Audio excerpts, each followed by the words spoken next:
Les Sages-Fous portent bien leur nom. Qui aurait cru il y a 10 ans que la troupe de théâtre présenterait ces personnages extravagants dans 25 pays et sur 4 continents? Avec patience et un peu de folie, ils sont restés fidèles à leur création. Bien, c'est assez difficile de même d'être un artiste, dans le fond. Puis je pense que nous, on a pris le pari que c'était plus important pour nous d'essayer de créer une œuvre puis concentrer là-dessus.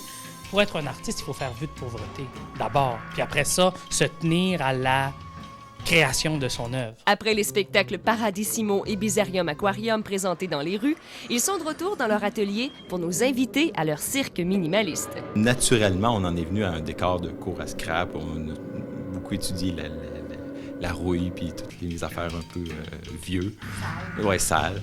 Puis nos marionnettes sortent de cet univers-là, puis nos marionnettes sont aussi un peu maganées, mais ils réalisent leurs rêves à travers ça. On a l'impression qu'on fait une trilogie foraine avec ce troisième spectacle. On est dans l'univers du théâtre de foire. Sur une musique de Christian Laflamme, les curieux personnages prennent vie sous nos yeux.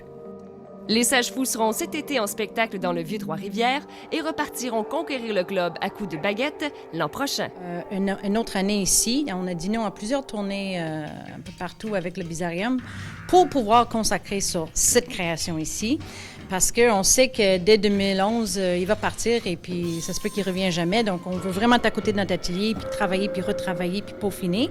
À vous maintenant d'entrer dans l'univers des Sages-Fous et d'en percer le mystère. Catherine Brisson, TVA Nouvelles, Trois-Rivières.